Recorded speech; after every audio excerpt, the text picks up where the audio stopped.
reason I decided to do this is because from Dallas, Texas, watching what's happening in the city of Detroit outside of Kwame Kilpatrick, and anything that has my name on anything to do with it, it hurts. It hurts pretty bad. I live in a neighborhood which unfortunately you've seen on your local newscast, but there are 5 families on my street from Detroit. Murray Wright, Cass Tech, McKenzie, people who just moved there within the last 3 years. And you don't have to go far at all to find another family from Detroit. I see families in Kroger every single time I go to Kroger, every time I go to Target, and the message is the same coming out of our city. And it's always a message of defeat, hopelessness, lack of faith, and it hurts.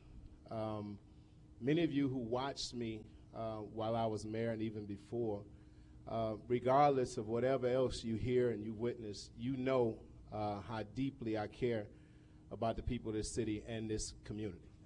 This is my town. I wear it on my sleeve. I wear it, as I used to say, as a chip on my shoulder, and I still love this community. And so why I decided to do this is because if there is anything that I can do to help begin to turn the page of so many in this community, I want to do. I don't believe that it's my sole responsibility, nor do I believe I have the overwhelming or even the majority of the responsibility. I believe the community has that. But I believe that this may be what little I can do to help turn the page. A great deal of my comments tonight and my answers to your questions will come from a forward-thinking foundation. I know that there are some people, and it happens in your own lives, that wants to freeze you in the worst moments of your life. They deal with you from that perspective. You've gone on, become an accomplished journalist. You're speaking around the country. You're writing great articles. You're on television now. But every time you see this one person or you see this family member, they want to freeze you in time at one of the worst moments of your life. That's a family member you tend to avoid. That's somebody you tend not to communicate with very often. It took a while for me to get rid of the condemnation and guilt that I felt behind what happened in 2008.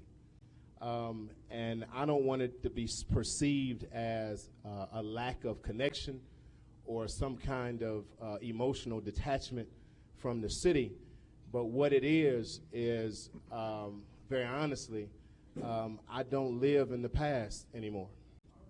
And so I know for some, my answers, because of how you write and the pictures you show, you know, you all keep saying he lost so much weight. Well, I mean, actually, I've been this size for a minute. I mean, but I guess if you juxtapose it to the pictures you run on TV every day from 04 and 05 and 06, I may look quite different. But I lost 50 pounds in prison. So this has been a long-going and ongoing, I believe, triumphant struggle to be in shape mentally, physically, emotionally, and spiritually. And so I want to make sure that I had the opportunity to reintroduce myself to Detroit in the best way I know how, without trying to grab headlines or just simply go out and do a press conference. I thought that when Vicki presented this opportunity, that this might be the best way to do it. So I do look forward to your questions. I hope that the questions are much broader in scope, because, you know, I do know a little bit about the city of Detroit. I know a little bit about the budget. I know a little bit about its operational structure. And I know a little bit about how you can have some quick wins in this town. And I'm hoping and praying that this community can come together and look forward. Lastly, I would be remiss if I didn't say to the citizens of the city of Detroit who hadn't heard this the several times that I've said it, for those people out there who are still very quite angry with me for whatever reasons, and I'm sure we'll get into that tonight, because there's a lot of people mad at me and don't know why. for all the stuff he did. What stuff, I mean, we could talk about it. All that stuff. Well, what stuff? But there are some very, very real and honest emotions that came out of 2008. I lied. As a lawyer at that time, the federal judge just told me I had to be a co-counsel in my own case. I've never seen anything like that before in my life. But I was a lawyer, a mayor, a husband, father, a citizen of this community, a man, and an adult. And I was cheating on my wife, and I lied about it. And I walked into a courtroom and held up my right hand and swore to tell the truth and did not. And many of you saw me fighting because you go through the rudimentary fighting that you have to do in that kind of scenario. But I don't believe that you ever heard me vociferously complaining and all that. And most of the time, I just took what they dealt out because I did feel guilty for that. And I know that there are some people in this community who had hopes, dreams, incredible admiration for me and what we were doing in the city at that time. And I absolutely 100% let those people down. And I want to apologize. I've said this before, but I think, Jesus said if you offend your brother, you should apologize 70 and 7 times. So I am no way at that stature, but I try every day to do better. But I say this in all honesty to Detroiters, those who have been let down, those who have been hurt, those who really did feel the incredible hope and the forward progress and the energy of my administration that was so abruptly ended by my own actions. I apologize for that. When you're fighting to try to save your life, sometimes it doesn't seem like you are apologetic because you want to put on a good face. And one thing is, it's the NABJ. It's a few white folks in here. How y'all doing? One thing about the NABJ, you should know as African-American men, one of the things we do is we wear our pride on our chest. We don't want to show that we're beaten or we're down, that we're afflicted. And a lot of times I was scared, depressed, fearful, but I thought that you show manhood through the type of stature that you presented to the public. And that was wrong. But it took, I always had a hard head. Hard-head at Fairbanks Elementary School, Pelham Middle School, and also Cass Tech and Florida A&M. And unfortunately, as mayor of the city of Detroit, the incredible hard head that I had didn't go away. I didn't realize that I was sitting in a solitary confinement cell by myself alone for the first time, I believe, in my life, that I had to look myself in that horrible mirror in that concrete room and try to figure out who I was outside of all the roles that I was playing. And so I want people to understand that before we move forward, people always talk about maturity. I said lastly, but I need to say this in the end. I might not get another chance. People talk about maturity in the position. I still believe, and this is confidence, not arrogance, that I don't believe that there's a person in Michigan that knows more about the appropriations process or politics in general or how to run a campaign. But the maturity that I didn't have was how to balance that job with family and spirituality, and then also how to do that in a way that engaged citizens into me enough to know that we care very deeply about what was going on in the city and invite them in to be a part of the progress, whether they were white, black, Hispanic, Latino, gay, straight, or whatever. And that became more of an issue in my demise than anything else. And so I just appreciate the invitation. I'm looking forward to talking with all of you, and I'm sure I can see you chomping at the bit. Let's get it on. All right. Well, first of all, I have a few questions for you. You talked about the city of Detroit, and certainly you know that really it's fighting for its very survival. And I'm wondering, how much of a responsibility do you take in that?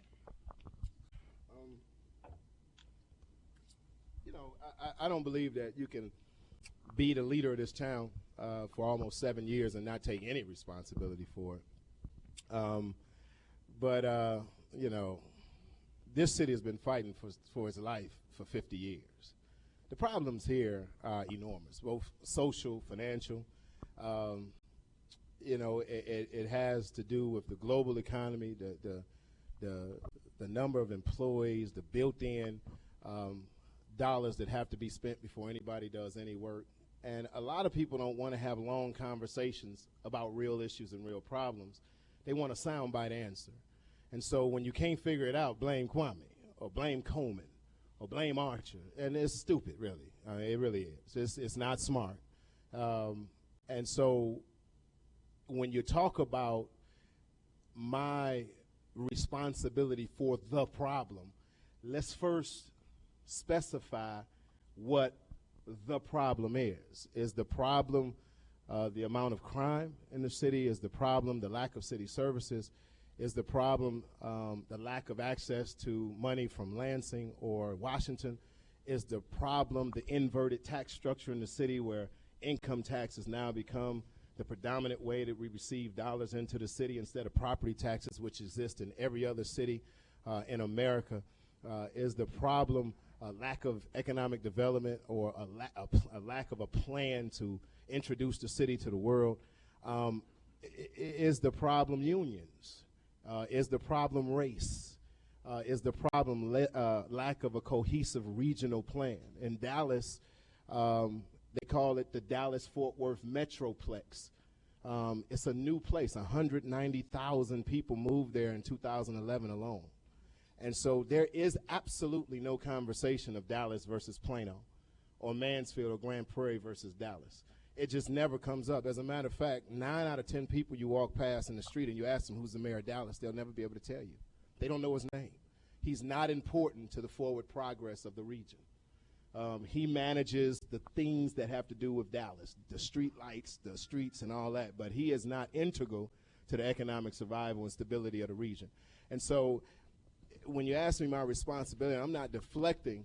I want to broaden the conversation to be in a more intellectual conversation and discussion so we can find solutions, because we should be facing forward. Because even the people that are out there believing that everything is my fault, if you stay entrenched in that position, you never get to a place where you're solving the problems. And so whether you're wrong or right, whether you believe everything is my fault or not, I believe that right now you're more concerned about if you're going to have a job in 2 years, whether you work for a newspaper or whether you work at the plant. Will you have a job in 2 years? How will you educate your children in this type of system that you're being forced to send them to if you have no money to pay tuition? I mean, how are you going to not be knocked over the head and robbed when you go to the corner store? Can you find some fresh groceries in your community?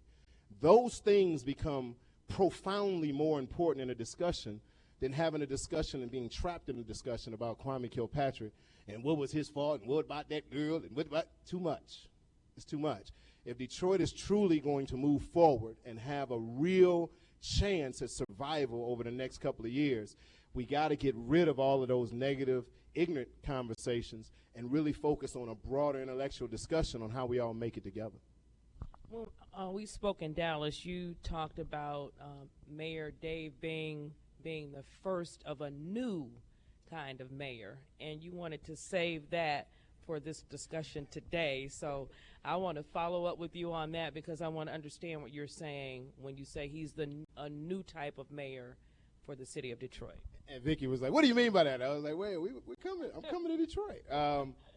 And whether you're a supporter of Dave being or not, every mayor of the city of Detroit, I think since Roman Gribbs, has had almost an equal share of haters as lovers. Coleman Young, Dennis Archer, Kwame Kilpatrick. Dave Bing is a little different. Dave Bing is the first mayor since Kwame Kilpatrick, Dennis Archer, Coleman Young, where people actually, whether you like him or not, they absolutely don't believe that he and his pure personality, force of will, charisma is going to lead the city into prosperity. They don't look for him to be the champion of the city. He's the first person that every problem in the city is not really laid at his doorstep, because people see now that he has detached himself from that. Kwame Kilpatrick was running around every community meeting. If it was 4 people in the basement talking about they wanted to meet about their grass, I was there. And all of you all know it. this is the different type of administration really operate like that anywhere else but Detroit. They do in a campaign, but they don't in an ongoing administration of the city. And so Dave is the first mayor that has been somewhat detached from the community part of the incredible taxing that it takes to be mayor of the city of Detroit. And so people are looking at him different because they're expecting him to be like something else they've seen, and he's not. That's what I mean by that. Coleman Young was the first mayor who was African American in this city, but it was the first time that people believed that they had a piece of the mayor, not the mayor's office, the actual mayor. He was, quote unquote, ours. He was ours. Dennis Archer's problems arose out of a feeling that he didn't want to be, quote unquote, ours.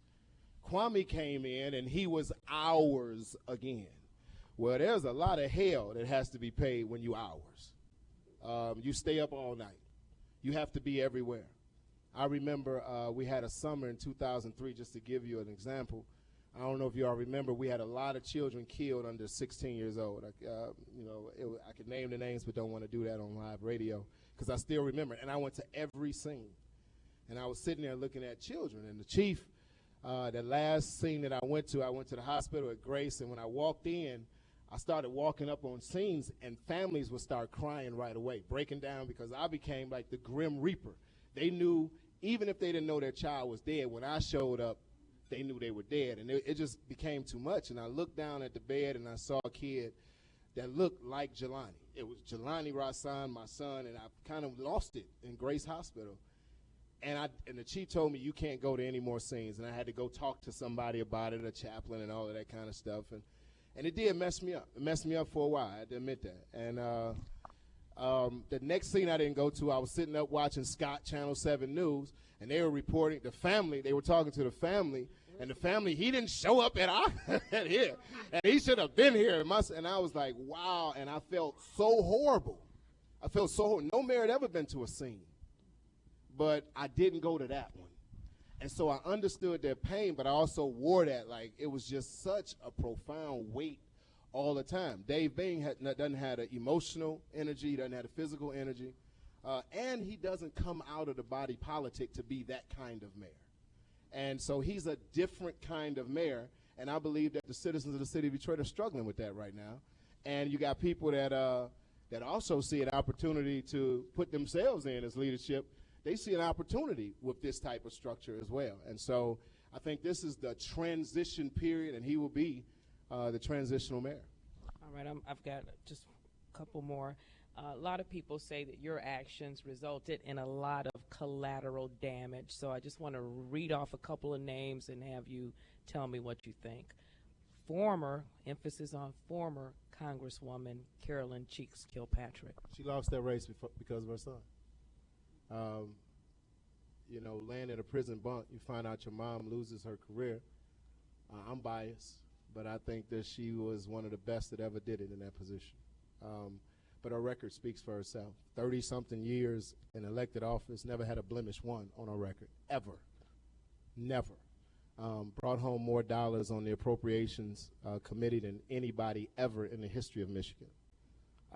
Understood the appropriations process in Washington better than anybody we ever had representing us. That's a coveted position. Somebody that sits there and has the ability to appropriate. It wasn't but 100 and some people out of all of 57 people actually out of all of Congress. So that's how we got the riverfront done. That's how we got money to plant trees. That's how we got the last money to do streetscaping. Carolyn Cheeks Kilpatrick. When you think about all that she did for the city, it was amazing. But then that's my mama. That's my mama. When she came home from Detroit General Hospital with this little chubby boy, that was me. She raised me every single day. She came to every parent-teacher conference. She whooped me when I got in trouble. Carolyn didn't play. And to lay in a prison bunk, listening to the results from that night and to hear what I calls my mother was as painful as talking to my children the day that I had to tell them about messing up on the affair. I don't believe that there are two events that have been more painful in my life than those two. So yes, so the collateral damage was that my mother lost because of me, but then the collateral damage for Detroit was even more. Because I was upset with you all too for not having the intellect to see through that. I mean, kill me, but why would you do that to yourselves?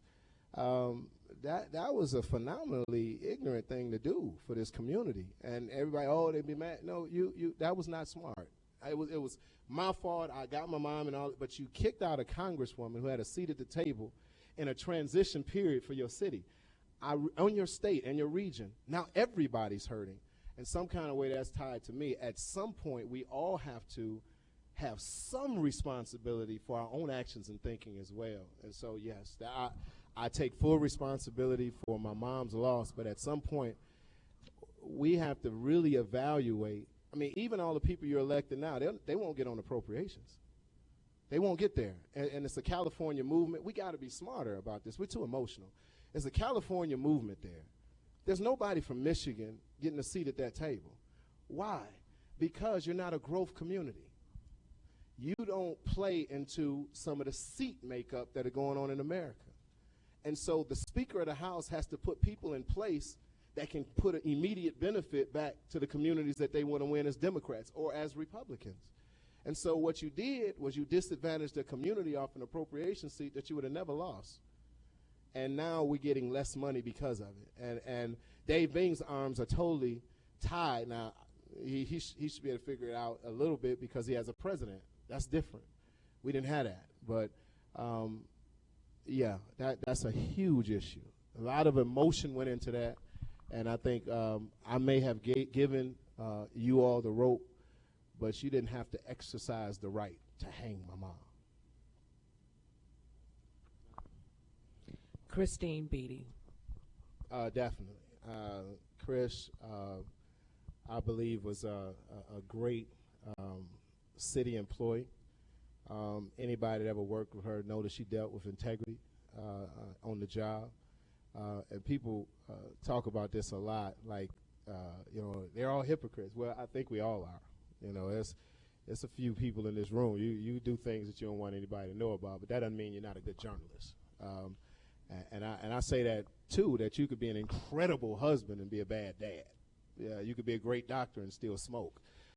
There are things that are inconsistent in a lot of our personalities. But one thing I say about Chris is she handled herself with dignity and integrity in that job every single day, and she made it happen. She was the chief negotiator in all of the union issues. She was the only person in the history of the city to get a 5-year deal done with the unions. She was able to galvanize the respect at that table at 31, 32 years old that you haven't seen since. And so I think that, yes, we lost a great one. But I mean, yeah, I mean, there's, as a leader and as a man, I take responsibility for some of that. But in turning the page, I have to say this on that, we continue to have these discussions about Christine B. We've been gone 4 years, y'all. 4 years. I need to remind everybody of that's listening. This is 4 years now. Yeah, that Christine Beatty and what happened last night on the east side, west side, they have nothing to do with one another.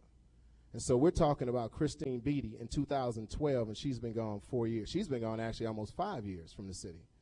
And so that's what I mean in facing forward. You have Kwame Kilpatrick sitting here talking about a 2008 January issue. And I just think that that's important for the discussion. If Detroit is going to stay trapped in there, then you'll never realize the prosperity that this city really can realize. You're not dead. I mean, there's trouble, but you have everything to win and nothing to gain. I mean, everything to win and nothing to lose in the city right now. I just see this as an opportunity. All right. Let's move to the audience for questions, starting out with Lloyd. I need you guys to come up front. Come to the center aisle if you have a question. Face here, but Identify yourself and your organization. But before, I'm going to ask my question first. How you doing, sir? I'm good. How you feel? I'm good. The emergency manager law that we have is suspended now because it's going on the ballot in November. But Sure. your thoughts on that and how that was implemented, and the way the city has entered into a consent decree, which is not really part of that. If you were here still and in the office, how would you handle that? I think I just believe that when you elect leadership, you hold them accountable. That was done to me in this job. If grass grew more than 3 inches, y'all was calling my office. If there was a pothole, somebody was calling my office. If a street light was out, somebody was marching and calling my office. If the buses didn't run on time. But I also believe that people thought that something was going to be done about it. And so the call would be answered. I feel even on that level, all the way up to the finances of the city and the operation of city government, that inherent in a law, in this emergency financial law, because there are situations where someone needs to be called in for financial purposes. I do believe that, just like there are some situations that privatization is actually something that would be better to deal with the issue than actually hiring a lot of government employees to deal with it. And that goes to scale and cost and efficiency and everything else. But inherent in this emergency management or financial management law is a declaration of inferiority amongst political people. And that's what I don't like. I don't like that people, of course, career politician is now a bad term. But Mr. Swanson is a career mortician. Most people see what they do and say, man, I could do that. I'm sure he's met hundreds of people that said, man, it don't look like that's nothing. I'll get me some nice looking people and we set a person up, dress them up. And hundreds of businesses have gone out trying to be like Mr. Swanson because that was not what they were anointed, gifted to do. And I think it's the same for political leadership, and people always point to Bloomberg in New York. Name somebody else. One out of hundreds of thousands of people who've tried to take this on from a private sector position coming into the public sector is not a victory. And if you look at Bloomberg, Mayor Bloomberg, from the first 4 years of his administration to the second 4, you see a radically and revolutionarily different Michael Bloomberg, because he did have to change to fit the climate, the government structure, and the things that he wanted to do in that particular job. So I believe inherent is that we're smarter. We know how to do this better. The problem is in private sector, it's all about the customer.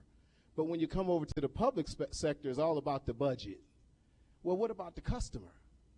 The customer is important also in the public sector, and they have to be involved in some of the decisions. They have to be involved to the point where they feel like they're getting their money back for the taxes that they pay. They have to be involved in terms of their voice being heard at the political table. And when you don't do that, you inherently push something on the people and say, take it.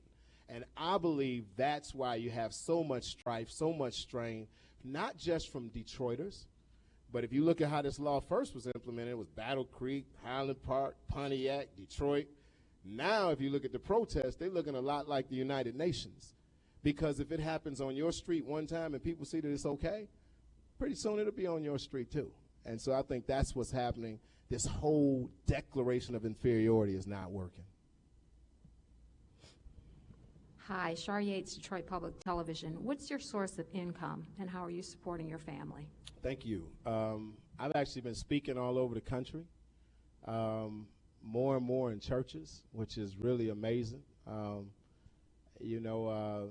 I just spoke this past weekend at Manpower, which was an incredible blessing for me. Bishop Jake's largest event he has in his plethora of events, but mostly church and public speaking. That's how I'm supporting myself and my family, sharing my testimony around the country, trying to help and hope and pray that men that get into positions like these as tenaciously as they work on their business acumen or their cognitive skills or their political skills, they also work on their character, because they won't come after you because you're good at what you do.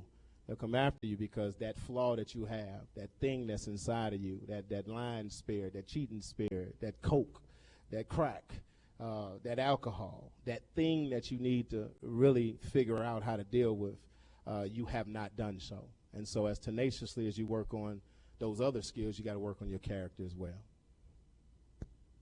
A lot of people say that's a lucrative circuit that you're on.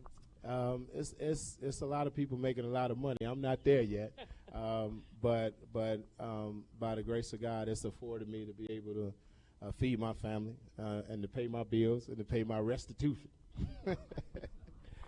Mr. Kilpatrick, Orlando, Brand Williams from the Detroit News. Yes, ma'am. You've said over and over that you're not going to go back to jail.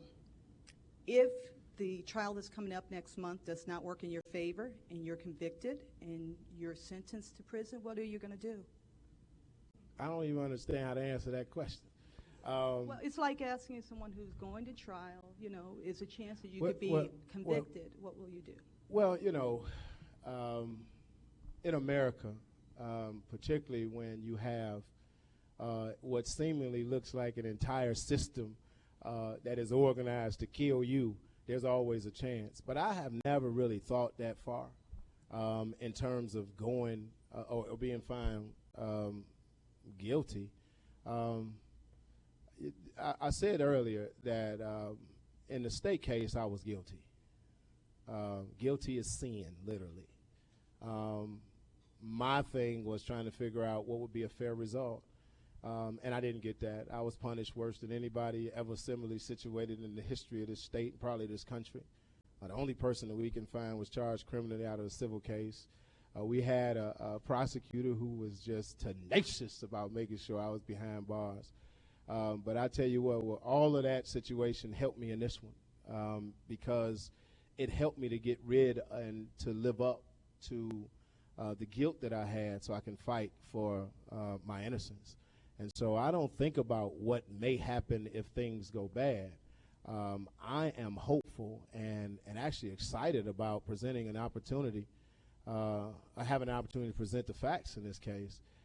So many people in Detroit say, Kwame stole money.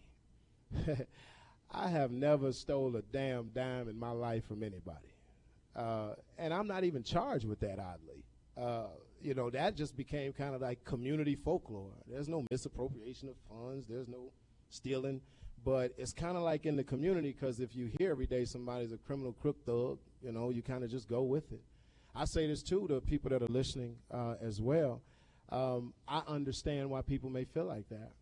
And it goes back to the inconsistencies of our own personalities that we don't look at. If you could cheat on your wife, you're lying about everything.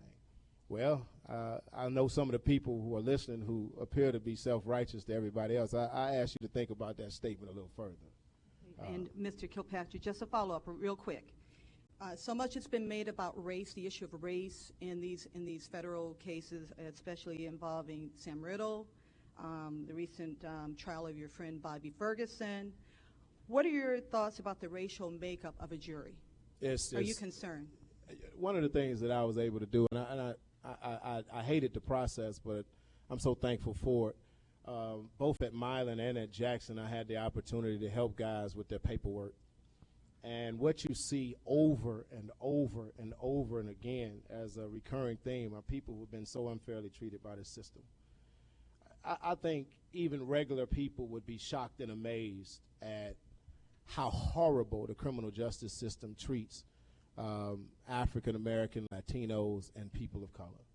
It's, I know there's a lot of people listening now. It treats everybody horrible, or it's no bias. It's absolutely biased. I mean, all the studies and all the statistics say it, but beyond the studies and statistics, how one is charged is different. At Milan, just to give you a real quick example, I had one bunkie who he was a white guy, he committed an armed robbery in Ohio, and it was his second time doing it, and he received 37 months.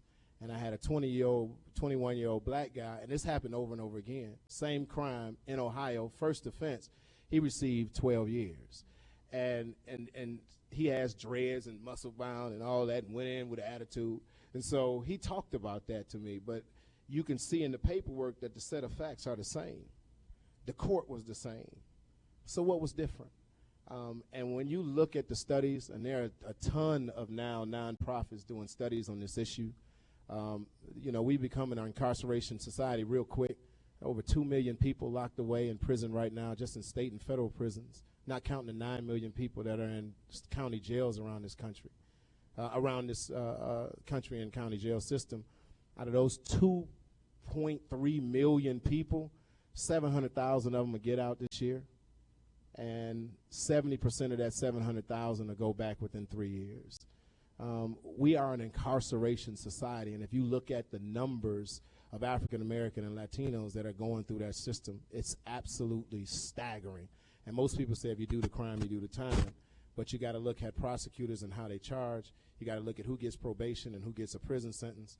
Nobody had ever gotten a prison sentence for a technical violation of probation that I got, but I'm Kwame Kilpatrick. So, there are a lot of different things that are happening that are just not fair. It's not precedent for it, and it's not the law, and that has to be looked at. Race is a definite issue. I want to follow up on Orlando's first question, and I know you have to see yourself free and all that, but the possibility of going to prison is there. Just a possibility. Wouldn't you have to prepare yourself in some sort of way in the event that will happen, and prepare your family, or you just cross that bridge when you get to it, if you have to cross that bridge? When I run a campaign, people always say you have to prepare yourself if you're going to lose this race. I never understood that psychology. I didn't. I don't know. When I lose, it's pretty easy to prepare yourself when you lose, y'all. You don't need no whole bunch of preparation. If you lose, you're prepared that day. You're prepared. You lost. There's nothing to do. And that's why I don't understand. Shouldn't you just prepare? Listen, no. I'm preparing for the victory. I'm preparing to overcome. I'm preparing for the struggle. I don't understand when people say prepare for the loss. I played football my whole life. I never heard a coach in the locker room say, you know what, guys, we're going to go out there and win. We're going to kill them. But if we lose, this is what we're going to do. I need everybody to go to the bus. No, it never happens. If there's a situation where you have to take a loss, there's going to be plenty of time for deep reflection. I've sat in solitary. I've sat in max. I've had the experience of sitting on the yard. I've been in the weight pit. I've had those deep reflective moments walking around the yard. I don't have to prepare for that. I'm preparing for what's next because I know that the victory will be unbelievable. My problem has never been how to handle loss. I think what I have to prove to Kwame Kilpatrick is how to handle success. That's what I believe I'm preparing for. Alexis Wiley, Fox 2. Mr. Kilpatrick, yes. Why? You're new. I am fairly new. I think I'm probably one of the newest in the room. I saw you today. You had the car door and everything. This is what happened when the lady hit the car. That was interesting. You're going to make me forget my question. Okay. All right. Considering that you talk about how when a lot of people focus so much on the past and what they think they know about you and such, and oftentimes it's a fairly negative image. And you also say that Detroit's got to move forward. Detroit's got to get involved with new things. What do you say to those who may see your continued presence, the fact that even though you're gone, you're still such a big part of the city? What do you say to those who say that in some ways could be a distraction from the real work that's got to be done here? I think they're right. And the first thing they should do is call Fox 2, call your producer, and say, leave that man alone. Quit having that news meeting about him. Then they should call the Free Press, the News, Channel 7-4, WJR. Tell Lloyd to quit talking about me. But I think they're right, Alexis, in all seriousness, and which is why I'm doing this. I think that, I saw something that profoundly troubled me, and I'm sure this question would come. Is it time for a white mayor in Detroit? I was looking on something, and I saw that. And I know people in this room, on his face, that probably doesn't bother you. That bothered me so much. That's such a plantation question. Because it also declares that the inferiority in Latino Americans and Black Americans and Native Americans and everybody. It's just inherent in that question. This is the only type of community where that question is just okay. That's pretty bad. I was in prison with some white people. Y'all don't want them to be mayor. Matter of fact, it was a guy next door to me. He was very handsome. He with blue eyes, blonde hair, but he raped his 14-year-old stepdaughter, and he molested his 7-year-old son, but he was white. See, I hear that. Is the question of, can Mike Duggan be mayor?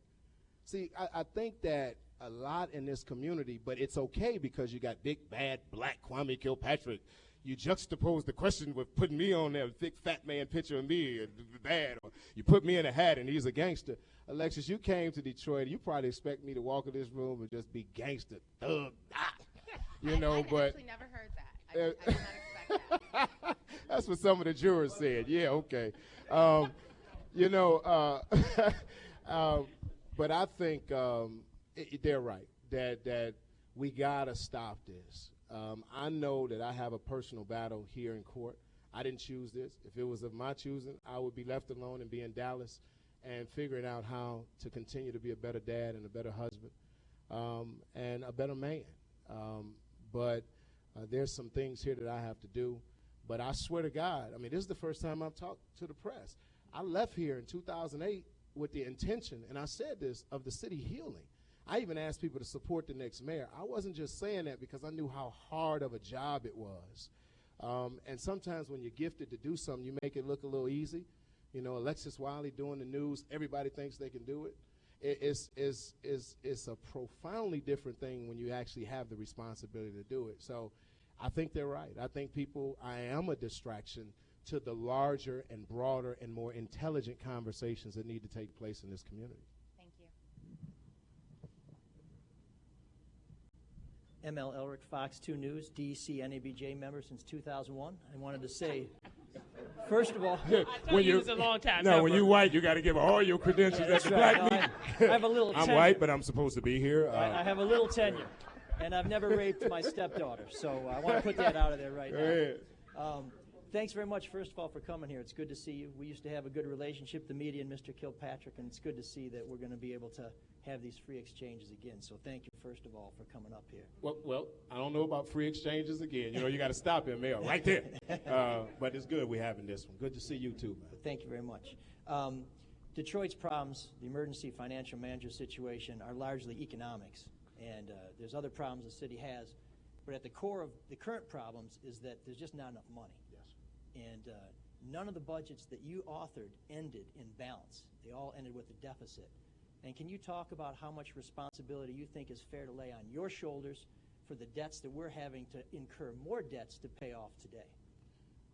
Well, I mean, it's different having a debt. First of all, yes, you're right. And a balanced budget, you know, in the beginning of each budget session, and that's why we need to have intelligent conversations. In the beginning of each budget sessions, you present a budget based on your professional financial analyst numbers. A mayor just doesn't come into office and say, these are the numbers. You actually have to get them verified, and then you have to go out to Wall Street and get them verified. So it's not like a situation where you just say, hey, here's the numbers. There are some liberties you could take, a couple million here and a couple million there, but in a $3 billion budget, that's not going to be the shortfall. You also can miscalculate things which are profoundly big in the budget, like health care, retirement. And what everybody needs to understand, particularly in the press and what Dave Bing is dealing with, the reporting rules have changed too. The GASB rules have changed, and so debt is being looked at different in the public sector. And without going into a terribly intricate discussion of it, now you have to put more things on your debt side of your balance sheet than you did before. And so the budget balance is always going to seem far more in debt than it used to seem. Then lastly, when you have rising healthcare costs and an inverted employee structure, and what I mean by that, we have double now. I don't know what it is for Dave, but it's probably even more than double. The retirees that we're taking care of than current employees. Your healthcare costs are even more in your retirement benefit costs, which is already high. So those are things that you can't anticipate. They always give you a percentage of people that will retire over the year. They always bake in what they believe the healthcare costs are. And as you know, the huge international debate, as well as now heating up an American debate, is the cost of healthcare, the cost of prescription drugs, generic drugs versus name brand drugs. And so when you look at a budget, you can say, oh, that's Kilpatrick's fault. Well, You can try to put signs up and say everybody needs to get generic drugs. But my grandfather's not doing that because he doesn't believe in generic drugs. And neither is a lot of other people. And so your prescription drug cost was $16 million more than you thought it would be. Retirees, you said that you would have this number of people retiring and coming off the rolls and going over to your retirement costs. So your shortfall of what you had to make up to your pension fund is probably going to be about $26 million. Well, 1 year for us, it was $83 million, and nobody forecasted it. And so that was the hole in the budget. And so what I think what needs to happen, which is why we used to have some of those budget discussions, is there needs to be an intelligent discussion on television with your mayor looking into and showing you where this deficit comes from. Because a lot of times people think it's because it's irresponsible, and it's a great deal of the shortfall in any deficit for Mayor Archer, not during the times that were good, but in the first couple of years and the last couple, the deficit for Mayor Young for the entire time almost, and the deficit for Kwame Kilpatrick come from what they call unforeseen costs. And every council member can see it, and every other person can see it, that when you have a built-in structure, particularly a union structure, where you're demanding at the end of the year you have to pay exactly what the pension people come up with, you're always going to have a problem in the city of Detroit, which is why Republicans or conservatives, not conservatives or Republicans, let me take that out, which is why some people come in and say the best place to cut is in the union and labor contracts, because that's the place where you're picking up all your costs. So, I mean, and you have a Kwame Kilpatrick that says, well, there's no way that I can't have a deficit this year because I got to cut grass. Because if I lose 2,000 more customers out of Rosedale Park or out of University District or out of Bagley District, my shortfall for my coming budget is going to be even more, not just unforeseen costs, but certainly less property taxes, sales taxes, income taxes, and everything else that we can get. And so you're constantly doing a balancing act. It costs about $4.4, a little over, per day to run the city of Detroit, per day. And so if you don't have that kind of flow coming in, you're working on a deficit every single day, which is why we have GO bonds, why we also have operating cash reserves and bonds. And so a lot of those discussions need to take place so the general public understands why they need to go and use generic drugs. If you're a city employee, why you should get generic prescription drugs. Why you should not use the emergency room as your first option for your health care. How can I know that 700 people in the city of Detroit are going to go to urgent care this month? We don't know that. But instead of that month charge for health care, now it's $183,000 more than it was than we forecasted. And so a lot of those things happen in the city budget, and I think you got to have somebody to talk about where the real money comes from. Police, fire, and retirement costs and health care costs is 3/4 of the budget. Parks, grass cutting, all that kind of stuff, that's not a lot. It's all those other costs, and how do you trim those costs is the answer. And so, yeah, did I have a working deficit for many years? And then the last plan that I had to solve the deficit, we always came up with something at the end of each deficit year to carry us over, was my bridge plan. But politics got in the way of that. But as soon as I was gone, everybody tried to resuscitate the plan because it was a good plan and good cash flow for the city. And it doesn't work because it matters who's in the room. That's another thing.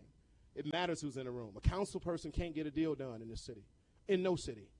You got to have your deal maker at the table to get the deal done. And if you miss the opportunity to do the deal, it's not going to be able to be resuscitated.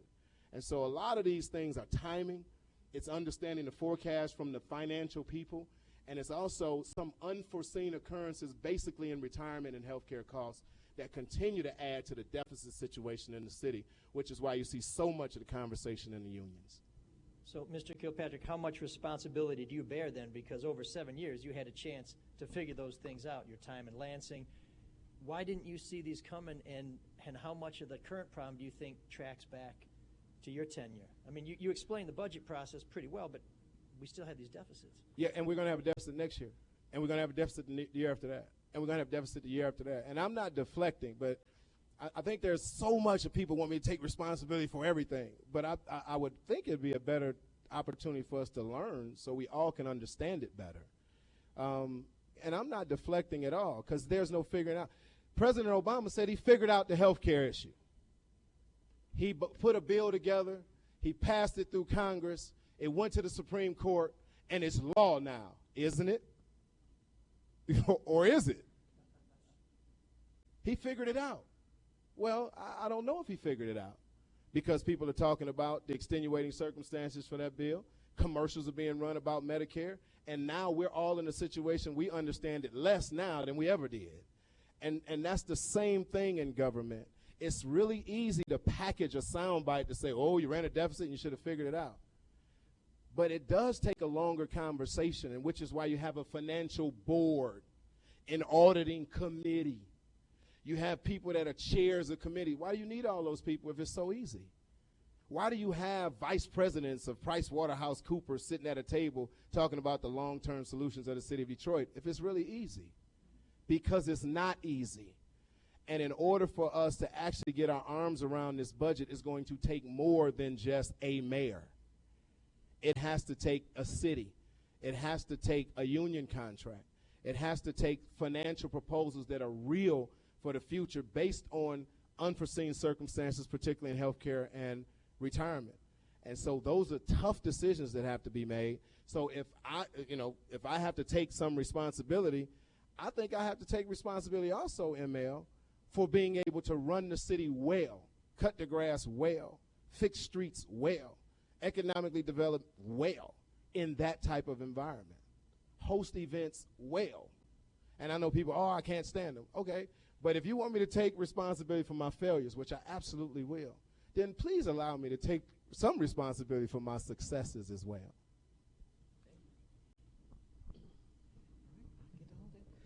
Hello, Kwame. Good to see you.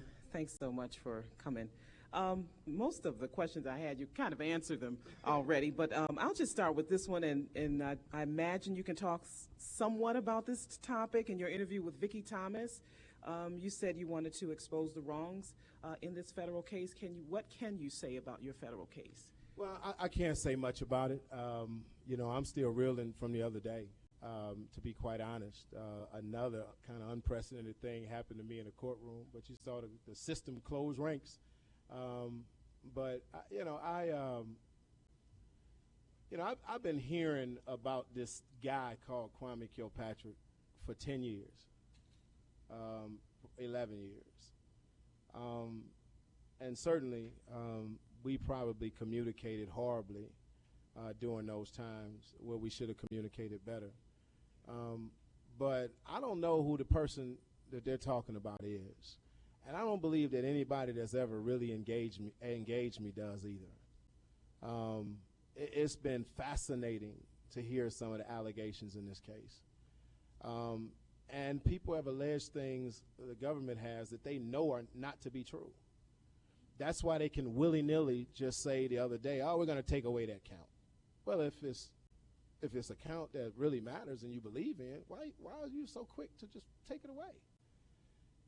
This case is a classic federal shotgun case where we just going to shoot everything we possibly can at you and see what sticks. It's irresponsible. It's horrible. It's scary, too. But I know people, because I've been able to be made this dark figure, they don't care. But people should care how the government are doing this. And I want people to watch very closely because, yes, there's corruption in the city of Detroit. Absolutely. There's corruption in government. Yes. Yes, it is. But was I corrupt? Absolutely not. Did I steal? Absolutely not. And most people who engage me know it's not some kind of spiritual hallelujah, shout, speak in tongues reason. It's just because it wasn't my thing. You could see the difference now between a mayor who was working his butt off every single day, staying up all night, go anywhere, do anything, stay to the lights, come back on, and then somebody that engages as a job. There's a difference between mission and job. And so it used to bother me, but now I think I have my opportunity to put this debate and this deliberative process and this legal process and the things that will come up in it in its rightful place, and I'm looking forward to it. Do you think you can get a fair trial? I don't think so in Detroit. I don't think I can. I never thought I could. I think the people here have heard from you far more than they could ever hear from me. I believe that that this place is too emotionally charged and biased. I believe that any potential juror cannot go in front and be honest with themselves and say that they don't have an opinion about Kwame Kilpatrick. You can't do it, and that opinion not be strong. I think that it'll be better to hold this conversation in a place. I even think better for Detroit to hold this conversation in a place where it's not driven by emotion, but it's driven by the facts and by the truth. And right now, this community is emotionally reeling, not just because of Kwame Kilpatrick. People are losing their jobs. People are being shot dead in the street. People are losing their homes. People are losing neighborhoods. People are seeing every single day some new tragedy within their community. And in a community like that, you walk this guy in who you've told him and others have told him it's all his fault and say, try him. I'd be better off going down there and you just hang me from that big fish downtown. I think it's that kind of witch trial here. And I believe that that discussion, that type of deliberation, and that type of cognitive process cannot take place here in the midst of all this emotion. One more question, and you've talked some about your faith. I know I hear about it from time to time, and you're, as you mentioned earlier, you're speaking in churches. For those that may not understand your faith, how would you describe it? In light of facing all of that you're facing. My faith? Well, I've learned through a very, very painful process that the testimonies that I heard when I was a young man from the old people in church who at that time almost had me sawing my right arm off trying to get out of that church have now become so real to me in terms of who to rely on and trust in. I used to really trust in me. And even though I believed in God and I went to church, I didn't understand how to magnify that spirituality and that Jesus within me until I went through hell. And so, my faith, people always say when you go into prison, you find religion. It's not religion that you find.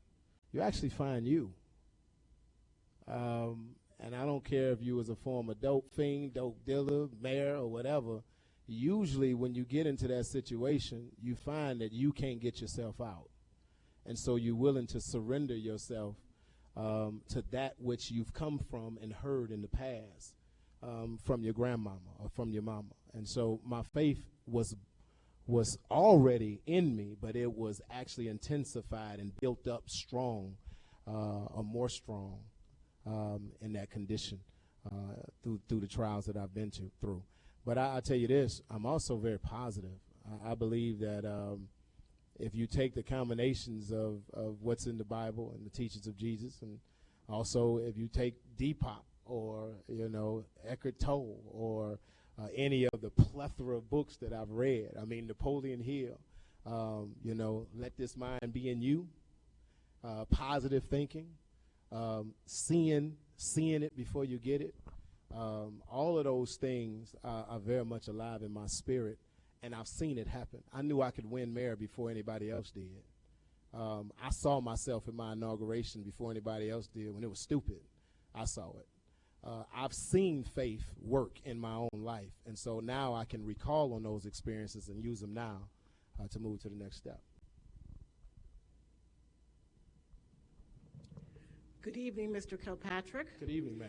My name is Karen Hudson Samuels. I'm with TellusDetroit.com. Yes, ma'am. And has been said, a lot of questions have been asked. So I'm going to take a little different tack. Yes. When you first heard the words criminal enterprise as part of the accusations, you're an attorney. What was your first thought? I laughed. I mean, in all honesty, I laughed. I thought that they couldn't possibly be me. You have to understand, and this is kind of weird to say, but I don't watch the news. I don't really watch it. I don't read it a lot either. And so I hadn't been aware of all of the stuff that people were saying about me, because I thought it was, just keep marching forward. So I hadn't realized that the legitimacy of that statement may be alive in the community based on how it was portrayed every single day in the public. And so I laughed first. I mean, people certainly know that we were working our butts off. People certainly know that, all we were doing was trying to make this city work and serve. People certainly know the exhaustive type of operations that we were putting together to make sure people got what they needed to prosper where they were. But I guess people didn't. And so that's my answer. It was absolutely 100% ridiculous to me when I first heard it, and it still is. I've heard you described by some people as a real policy wonk, almost like a Bill Clinton, very well schooled in politics and how to run and operate a city effectively. You've given some descriptions of that. You also have said that you're looking forward to a positive future, and you just said a moment ago that you kind of knew that you were going to win as mayor. Can you talk about your future plans, given the assumptions and hope that you have that you're going to prevail? Well, thank you for that question. I think one of the things that I definitely want to do in the future is continue to use this experience to help others. I don't believe that I went through this by myself or for myself. I believe that there are other people struggling. I think there are other couples struggling with infidelity. I believe that there are other men struggling with balance in their chosen career. I believe that there are people who haven't dealt with that thing down inside of them, that it's going to jump out at the wrong time as soon as you're made partner in the firm or the head of your physician practice. That thing is going to jump out that you should have dealt with a long time ago. And I think there's a lot of people out there that have a problem with women, quite honestly, and especially men. And we need to have that discussion and dialogue. And I would love to go around this country and do that. Also, I think the prison experience was one that I don't think that should be something that I should leave behind either, in terms of using it to help others out. When you look at Michigan's prisons, there's such a difference between the federal prison and the state prison. But when you look at Michigan's prisons, pretty much the only educational programs that are there now are GED. So if you get a GED in the first year of your sentence and you got an 8-year sentence, you're basically watching BET for the next 7. And so what kind of cognitive skills or employability skills are happening there? What kind of correctional education can we provide to make sure that those same people are not coming out here recommitting crimes or hitting you over the head and being valuable members of our community, particularly in a place like the NABJ? This is a huge concern because they're coming out. 85% of the people locked up in Michigan's prisons now are getting out within 5 years. What are we going to have for them? And so I think that's a place where I would want to work. And then lastly, my future, I want to see my boys. I have the greatest children that God ever created. My sons are absolutely amazing. And I know everybody feel like this about their children, but they've been through so much and they've matured through it. I almost want to take out pictures and show y'all. My twins are 16 now. They're 6'2", incredible athletes and incredible men. Muscle bound. They get incredible grades, but they're gentlemen. My 10-year-old told me the other day, I put it on Facebook, that he wants to go to Cornell and be a veterinarian. He's looked at all his options. He's studied it thoroughly, and he's chosen Cornell. He's 10. I think that I want to be the best possible role model and dad for them. I want to be a real honest guide for them. Not Mr. Perfect, not Superman, but somebody who's been flawed that can help them through the superfluities, the ups and downs of life. And so that's what I see in my future.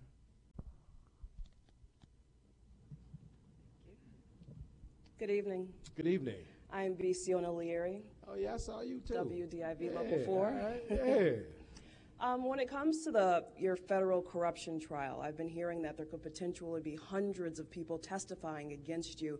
Some people you know pretty well. What's your take on that? My take on what in particular? The number of people, the volume. How many people? That's an interesting question. I leave it to Channel 4. Y'all something else. Let me. I don't think it matters whether it's 1 or 1,000. I mean,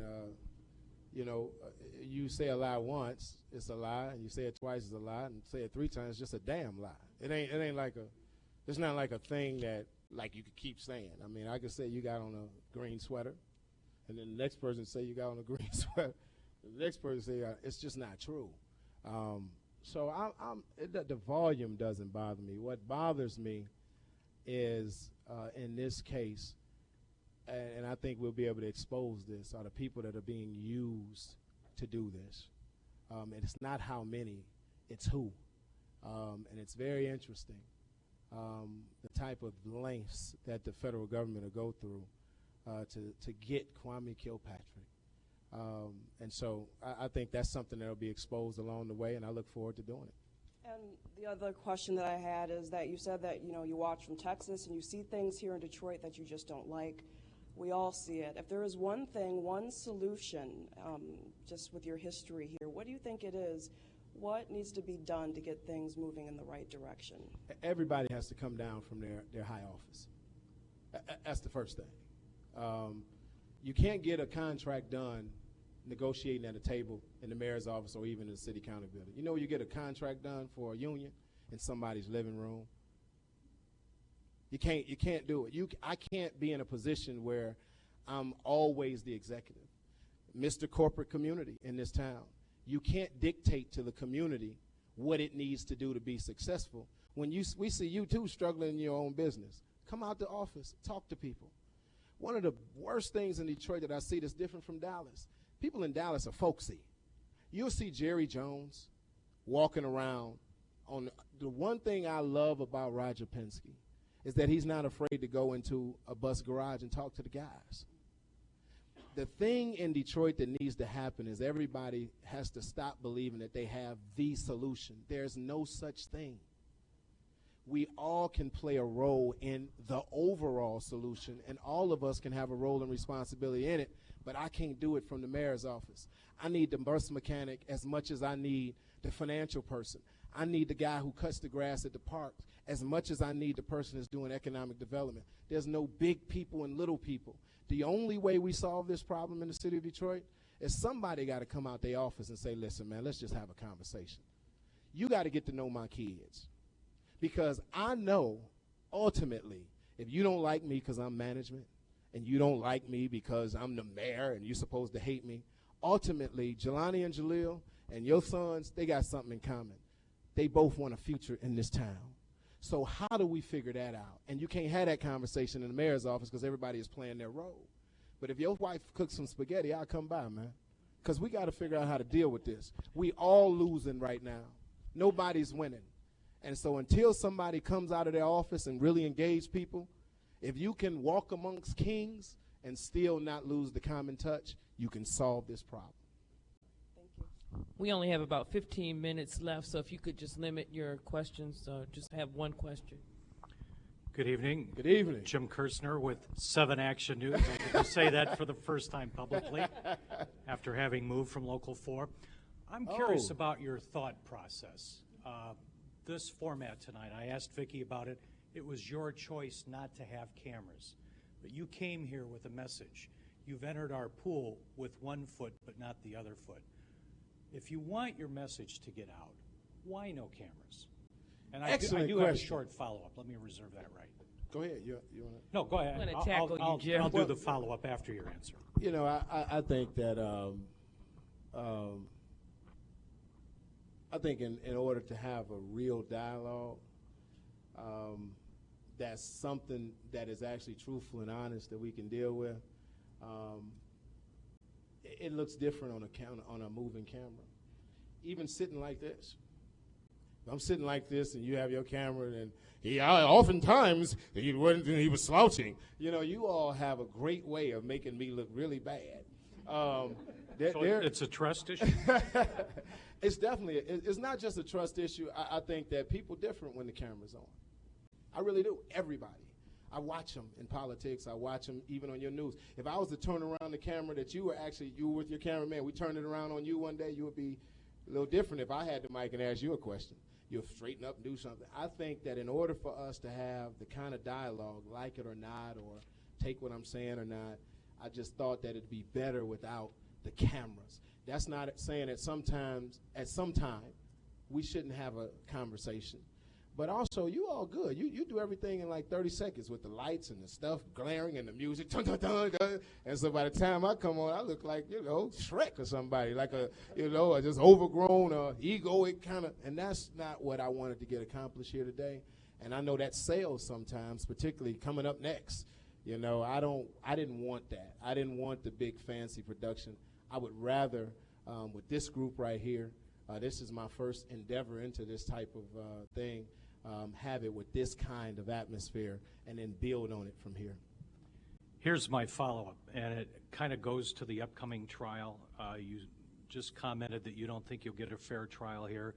Do you think you need a change of venue, number one? And number two, the one word that I haven't heard in this conversation is the term credibility. Mm-hmm. Given what you went through, you're an attorney, you committed perjury, you talked about the pain that caused.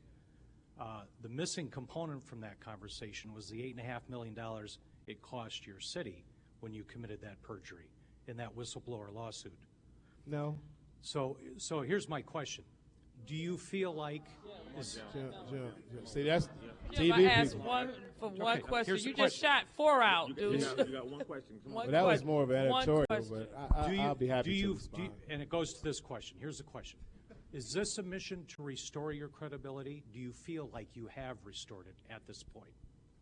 Actually, I think that was a good question. You did a whole lot of speech before that, but let me just correct something. See, that's a part of the misinformation, which a lot of people in this room know, that the perjury didn't have anything to do with the $8.5 million. The verdict was already in. The perjury happened when ML and Jim did their thing in January, and it was recognized throughout that. The verdict was already in. It was already a trial on a whistleblower. And see, I think the marriage of the two is part of the ongoing kind of fascination that people have and the ignorance that people actually infuse into it to make me responsible for money being spent out of the risk management fund, not out of the city's budget. But let's just move forward from there because that's complicated in the soundbite on the TV news. I don't believe that you could restore credibility with a single act. I don't believe that it could be done with multiple acts. As a man who has been in a position of victimizing my own wife, I truly understand that after repentance, there has to be fruit. And credibility and trust is built up from the fruit of that repentance. And so I am not even looking for credibility because I shouldn't even be in this discussion. You don't need to hear from me to move the city forward. I want everybody to hear this. I'm not your mayor. I'm not your council person. I don't own a business here. I'm not a resident here. So therefore, if the discussion is about moving forward, what I want to sound more than anything is the alarm that go ahead. Move. Diligently and tenaciously move forward. And if I can be any help, I'm here to serve. But I don't believe that whether I'm credible or not, whether you like me or not, whether you trust me or not, should even matter in a discussion of will your child get a good education at that elementary school up the street? How can we stop so many shootings in our community? Will we be able to take these 160 vacant lots that are in this community and transform them into an oasis of a new neighborhood or new retail opportunities? How can we get economic development going again? How can we restore the economic development operation where we're marketing Detroit all over the world? Now, whether you like me or not, you know I did those things when I was mayor. The issue now is you got a mayor. You have a DGC. You have a DDA. You have a corporate community that I think is engaged now more than ever. I think that's a positive. People think it's not. I think it is. I think that you have an opportunity to pull those pieces together and put together a marketing strategy for this city that is amazing. We saw it with Chrysler. I sat in a prison room and watched the Super Bowl with a bunch of guys. And when that Detroit commercial came on, guys from Ohio, yeah, you go. I mean, it was loud throughout the entire unit because, imported from Detroit. It's something to build on. Next day, I'd have been on TV all over America talking about imported. I'd have picked up Chrysler. They'd have thought it was my slogan. You got to be able to build on the little things. And so, yes, I appreciate the question, but it doesn't matter. And when people stay stuck on Kwame Kilpatrick, you're staying stuck on something that is leaving you in a position of eternal stagnation. I live in Dallas. Tomorrow, I'm going to be in Dallas. I'm going to be at my son's game at their school, clapping for my son playing quarterback. I'm not going to be in Detroit working on solutions for our city. And so that's something that the work has to be done here on. Good evening, Mr. Kilpatrick. My name is Kelly Green, hollaifyouhearme.com. A lot of sums of money have been tossed around here tonight, so I want to take you back to another large sum of money. There seems to be a discrepancy about whether or not the state owes the city of Detroit money, and it says it goes back to your administration. Were there any, conversations between you and then Governor Granholm on revenue sharing or anything like that? I have no idea what you're talking about. No. It was I think last November they came out with the state actually owes Detroit money like $200-something million. The deal was being about $20 million that I think was under Archer. It was under Archer. Archer, you go that. Oh, you're talking about the 97 revenue sharing agreement? Cities of under $750,000 and how the revenue was supposed to be shared with the city. They saying that tab is $200 million now? Yes, they're saying. I mean, go get your money, baby. No, I'm just kidding. I don't know what you're waiting on. Well, I don't actually. I was in the State House then, and I remember working on the revenue sharing package, and our big thrust during that package because people wanted to really take money from the city of Detroit and redistribute it around the state. But I don't remember how the split worked. But I'm sure that the state has been negligent on fully giving Detroit what it owes in that deal. And the reason I'm sure of that, because they're not just negligent there. If you look around that budget, they're negligent in other areas because the state is hurting. And one of the things that the state does is it starts to contract and not pay in other areas. And so I'm sure if the Detroit Public Schools really looked at the pass-through dollars coming in from Title I or the food program, if Health and Human Services looked at the pass-through dollars that were come, I bet you a lot of those things have been held up for the state to be able to pay its bills. And so, one thing I think that, the current governor probably doesn't want is that mutual kind of look. I mean, it's a financial board looking into Detroit. We should probably have some interface with what's going on in the state. But I don't know exactly about that deal. But if it's $200 million sitting somewhere, I hadn't heard that. That would be amazing if it is because, you need to start cutting the deal on that quick. Kwame Kilpatrick, Angelo Henderson. How you doing? Dyed your beard, man. Yeah, man. Malcolm X, man. Detroit Red, the new Detroit Red. That's kind of freaky, all right, man. Detroit Red, man. All right. I don't know. Detroit Red, bro. Okay, question. So they talk about guys like you described the mayor's job, the current mayor, and his style as being detached and disconnected. You didn't say. Okay. You described a form of mayorship being more disconnected and detached than you were. Seeing it more as a job rather than a mission. In 4 months, we're going to be approaching a new election year, and it's going to be a critical one for the city of Detroit. What if Mike Duggan becomes the mayor of Detroit? What are the implications, the ramifications, and expectations? You know him well, Mike Duggan. What would you say? Wow, that's a good question. And I hate that you asked me that. And the reason why is because I don't know who else is in the race. So let me just say that I don't know who else is being discussed and running. Of course, I heard about Mike Duggan is going to be running for that position. And let me just say this about Mike Duggan. You asked the question about Mike Duggan, and this doesn't go as an affront or aside to anybody else that's going to be running for that race, and it has nothing to do with race. So let me just say that. But my answer will touch on it. Mike, and this is why I think it's a better question to ask about him than it is to ask about the quote-unquote white mayor, because he has a set of very unique skills that you just don't come by on a normal occurrence. Okay. He has managed on an executive level in a public administration position. He has dealt with union negotiations. He has had to balance a budget in tremendous deficit. He's worked for an executive that's been under federal investigation. He's had all the things from high highs to low lows in the public sector, and then moved that training over to a quasi-private organization in the hospital. And so now he has the experience of executive management that he had to learn. He didn't go over there knowing it all on that level. And he also has the law enforcement experience as well. I believe that all of those attributes make for someone that should be strongly considered in a mayoral context for this city.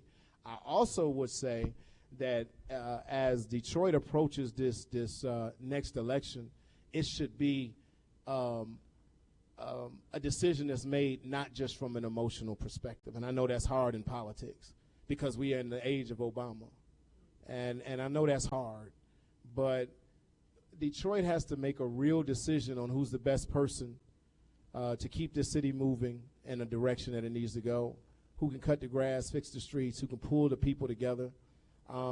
You can't have Detroit without its people. It will never work if you keep trying to just look at budgets without looking at the people who actually put together the budget, which are the residents. And so I think that the next person has to be, yes, somebody with some professional attributes and some business acumen and also some political achievements, but they also have to understand how much the people matter in the success of the overall structure. And so I don't know if I answered that for Mike Douglas specifically, but I think that, he's somebody that should be considered. Well, and as I leave, what African American can can give him a run for his money, recognizing that they have to bring to the table the same people you did, Roger Penske, Karanos. What African American can give him a run for his money? That's an interesting question. I don't believe that I would have been discussed a year out from the election as somebody who could bring those type of entities together. I raised more money from the corporate community probably than any mayor. But I wouldn't fit the mold of the traditional black guy that would be chosen for a position like that. I was young. I wore suits with pinstripes in it. I'm from Linwood. And so I would not be the stereotypical type of person that one would mention in that regard. So I don't want to say it would be this type of person. So although somebody raised that I'm a policy one, I wrote legislation. I like it. I like getting into the X's and O's of policy. But I had to learn how to deal with GM and Ford and Chrysler. I enjoyed engaging Roger Penske and Pete Carmanos and Dan Gilbert. I liked dealing with them and learning from them from the business side, but also thought I had something to help them with from the political perspective. So I don't know who that would be, Angelo, but I'm sure you have some talent in this city right now that is nipping at the bud to have an opportunity. And I would just simply tell that person who's coming up, whether they're 40, 50, 60 years old, because you're African American in a race that will be heavily race intensive, make sure if you got an issue, let's deal with it now. If you snort cocaine, if you got an issue with crack, if you have an issue with alcohol, if you're gay, say you're gay. If whatever it is, don't go out there and try to be something that you're not. Deal with the issue now, because you won't be tripped up because you have the cognitive skills, the business acumen and everything. You will be tripped up because some issue that you didn't expose to the world will come out at the wrong time, and they'll use that to trip you up. How you doing this evening, Mr. Kilpatrick? I'm real good. My name is Brandon Clark. I'm a recent graduate from Detroit Mercy. Thank you. Earlier you spoke about your mother, her election, and you feeling like you were a cause of her not being reelected, and it was an unwise decision for the citizens of Detroit not to help reelect her. And you also stated that she never had any blemishes on her record while being a congresswoman. Do you feel that her unwavering support of you was maybe a blemish on her record to the people that the people that were going to reelect or help reelect her? Do you feel that that was a blemish on her record? Excellent question. Absolutely not, Brandon. One day you have children. One day you're going to have children. I'm assuming. I'm hopeful and prayerful. But you don't let your children go because they messed up. And if you look around this room, they're not going to tell you. They should keep looking at it. But a lot of people in this room, they got children that messed up.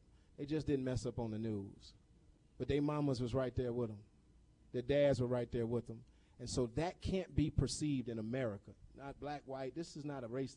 In America, the one person that you could depend on to not cast you aside when something happens is your mom. And so, no, that should not ever be a blemish. That should not ever be a problem for people. I believe there was a lot of anger at the time at me, and I believe that people got a chance to exercise that anger on or exact that punishment to my mom. And so, no, I believe she had a stellar career in the House of Representatives, stellar career in Congress, chair of the Black Caucus. She did an incredible job bringing dollars home. But I believe that Kwame Kilpatrick, and my, I was about to cuss, dang, we on the radio, and my mess up, like I said, gave people the rope to get my mama. So do you feel like from a public relations aspect that was perceived as being a blemish on her, maybe not from your standpoint, but from other citizens? No. Brandon, I think it would have been worse if she'd have said, yeah, y'all get my son. Y'all go after him. He ain't nothing. Never going to beat. People would have said the same thing. No, don't try to distance yourself from your son. No. I think it was much more emotional than that. And then let me just say this. That's the difference between Monica Conyers and John Conyers. Let me say that, because people always say, well, what's the difference? No. There is not enough, there's not even remotely the exponential amount of emotion around Monica Conyers that is around me. People can differentiate, have a conversation. If you go in a room somewhere, some of these rooms, and I know plenty of people in this room have done it and mentioned Kwame Kilpatrick, I can't stand him, he should be dead. People you're like, dang, wait a minute, hold on, too much.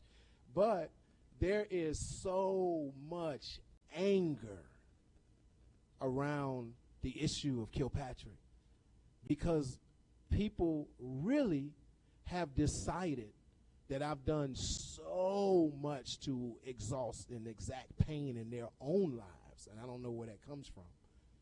But that's a different thing, Brandon, than just what happened as far as PR. It had nothing to do with PR. People thought they could get me through getting her.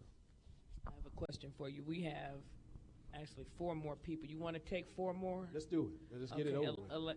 You sure? You sure? Okay, Randy is the last one. Thank you. Mr. Kilpatrick? Yes, ma'am. How you Michelle doing? Riley from All the right. Detroit Free Press. Good to see you. Thank you. Good to see you. It has been heartbreakingly clear tonight as we sit and listen to you talk about policy and potential solutions and other things, what might have been. My question, and first of all, I'd like to thank Vicki for being tenacious. I'd like to thank you for being here. And you said no holds barred. Go ahead, do your thing. So, no journalist worth their salt would not take advantage of that. So before we talk about what might have been, just 2 questions. How much money is in the Kilpatrick Civic Fund?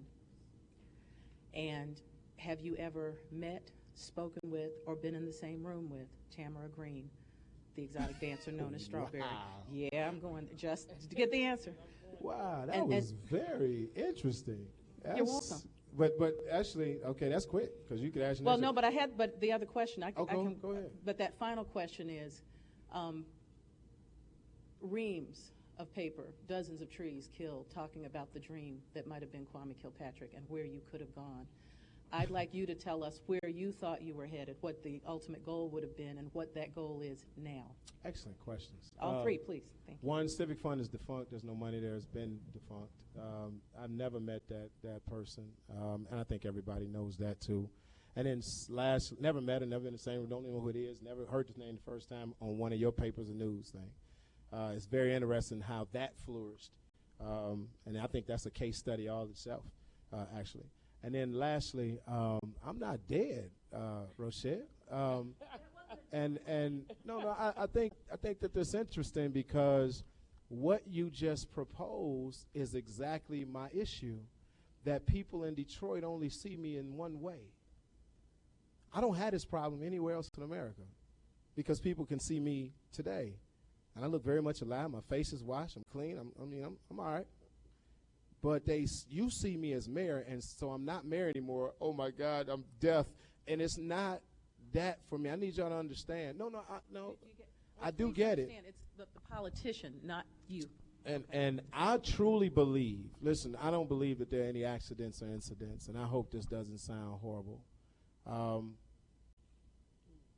I don't believe that mayor was ever my final destination. It's all I ever wanted to be when I was little.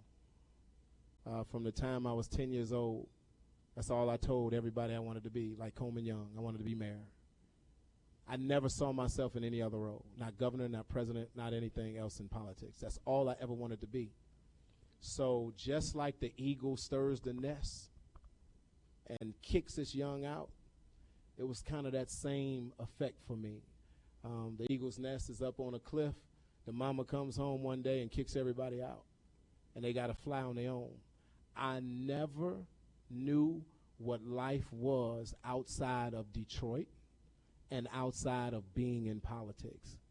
That was a tremendous weakness that I had. I didn't understand why anybody would want to be a news person. Why would you want to be a doctor?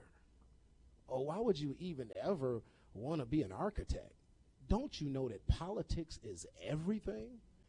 And I had to be kicked out the way that I was with the doors, locks, chains put on the door, or I'd have been trying to get back in. I could not see a place in my life where I wasn't in politics. Now, I don't even watch politics. I can't even stand talking about it. It's like a real interesting thing. I don't want to talk about the presidential race. I don't want to even have a discussion. I mean, I'm not interested. I couldn't imagine not voting. Well, you're the worst American that ever lived. And so what has done, I've said that to say, I've had to face tomorrow. And what that's done by putting my back to politics, it's opened up avenues for me that I never thought I could venture in. I actually have been helping people do different things. I've been asked to work on a television show. I've been asked to come to Hollywood and discuss a movie. I've been asked to consult in campaigns. I've been asked to do public speaking and share testimony. I've been asked to go to be a speaker at Texas in the Texas criminal justice system at prisons around, and I never really thought of that. My first time ever getting in trouble, I was 38 years old. I don't have a history when I was little and bad. I was never bad. I was the good kid. The guys on Linwood that were doing bad wouldn't let me do bad. That's Carolyn's son. Get away from here. And so this has been an incredible thing for me. Now, what could have been is this. I don't believe that this is an accident. I hated the process. It was horrible. It was gut-wrenching.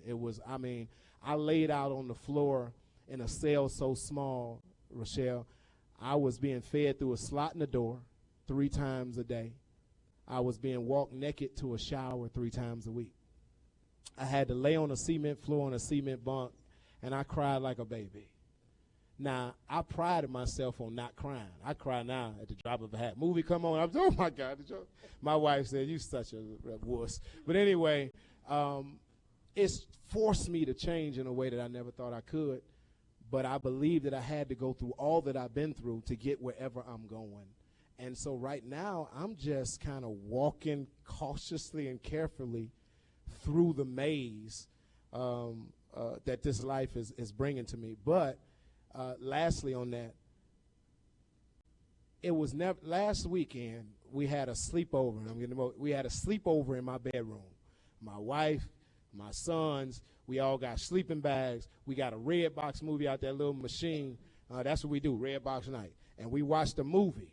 And I sat up and looked, and it was the happiest I'd ever been in my whole life at that moment. And that's when I knew. I said, it had to happen, because that would have been something 5 years ago that I would have been looking for the knife to saw my right arm off. We got to sit up and watch a movie, oh, y'all. I would have never, I couldn't even fathom sitting at home. I'd have been trying to figure out who's got the lights, the street lights down the street. I mean, we got to get to this grass. Oh, man, we got Home Depot coming in. We got to do, hey, man, you getting this together for Home Depot? I mean, I was never sitting down in a place to really enjoy my family. And so I'm hopeful and prayerful that I continue to have the opportunity without chains to walk through this life. Oh, no. We almost finished. We're already over, Rochelle. We're already over, Rochelle. Ann Mullen, 7 Action News. Have a question. We're. I don't know. I didn't do that. Ann, go ahead. Yeah, no problem. Ann Mullen, 7 Action News. Thanks for taking our questions. Listening to you tonight, listening to you over the years, but the way you describe things tonight, and it really strikes me, you said, people want to paint me as a dark figure, that tenacious prosecutor, she just wanted to see me behind bars. What happened to me in court the other day, what ML and Jim, they did their thing.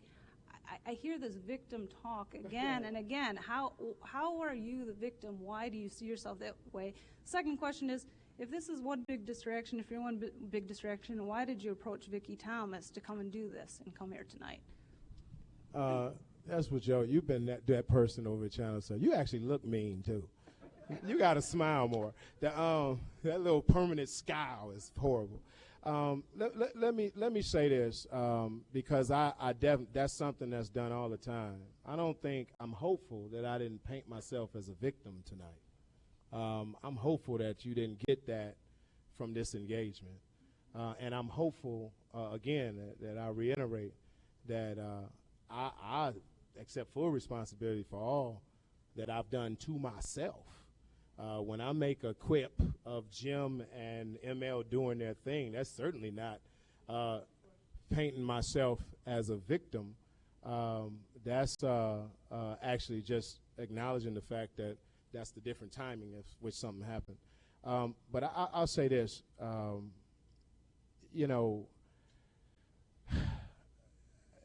I think that's the answer to the question. I don't believe that I did that tonight, and I hope that people don't go away thinking that. I think it's just the opposite. One of the things I want to do, and I think the very first thing I did here is apologize to those that I hurt with my actions, and then move from there. So hopefully people won't get that from this engagement. I hope not. I'm glad that was a short answer because I'm old. I didn't want to stand up here all Oh, night. don't even try. Don't even try, Randy. Don't even try. Okay, my name is Randy Bullock. I'm the treasurer of the organization. I'm retired right now. My question is this. You talked about doing things when you were young. I know when you ran for mayor, people criticized you for being young. You were the hip-hop mayor. You had the earring. You talked about the striped suits, and you were arrogant and so forth. I'm just quoting what people said about you. My question to you is, do you think you were too young? I don't think I was too young for the job. I think that and let me just say that because I think it's unfair to some very dynamic 25, 26, 30-year-olds out there right now who are equipped to lead. And so I don't believe that there's a too young. Dr. King was not too young at 26 to lead the movement that he led. And so I don't want to put an age figure on too young. Maturity happens at different stages, and it happens in different ways. You can mature in one area, political knowledge. You can mature in understanding budgets and politics, but then not how to be an executive. I think anybody that makes the transition from legislator to executive is going to be an incredible learning curve, and it would help to have some life experience with that to make the adjustment. And so I don't believe that I was fully mature in some areas. One was, how do you magnify and show confidence? And I said this too, tradition, where I was and where I'm from and in my family, confidence you wore on your sleeve. the bravado kind of thing. You know, I'm confident. And a lot of times when you're 6'4" and at that time 300 pounds, that came off as arrogance and pride. And I really wish I'd have recognized that, because those that knew me knew that that was not me. But I can see how that came off, and that was a tremendous mistake. You know, it's like Red in Shawshank Redemption. If I can go back and talk to him, shut up, young boy, quit doing it, I would definitely do that. You know, I want to go talk to that young fella at 30 years old and tell him, man, you got these incredible skills. You don't have to dress like this. You don't have to have this earring in you. It's a reason why. I was rebelling at 30, 31, still doing teenage rebellion. Everybody said, take the earring out. I'm going to wear my earring because I want to wear my earring. But that was an exercise in stupidity, because it forced so many people just from looking at me to make a decision about whether they would support me or not in a community that need to be brought together. And so that was a problem, Randy. So, yeah, I could have had a little more maturity on understanding the executive position that I was in. I have to say I never knew that chair was that big. I never knew if I tripped and fell in the mayor's office in Detroit, it would be in the paper in California that night. I didn't know that. I don't know why I didn't know that. I just didn't know that. I also didn't know that I was that interested. I swear to God I didn't. And I can't figure it out to save my life. That people were covering me the way that they were. And so all of that was new. And people always say you needed some older people around you. Well, there were no older people that really understood the position that I was in. This is kind of, I talk to Bishop Jakes about this a lot. When you're leading something that large, there's not a lot of older people that have done that before. And so when they're giving you advice, it's from the limited experience. Just because they're old doesn't necessarily mean they're the right person to be coaching you.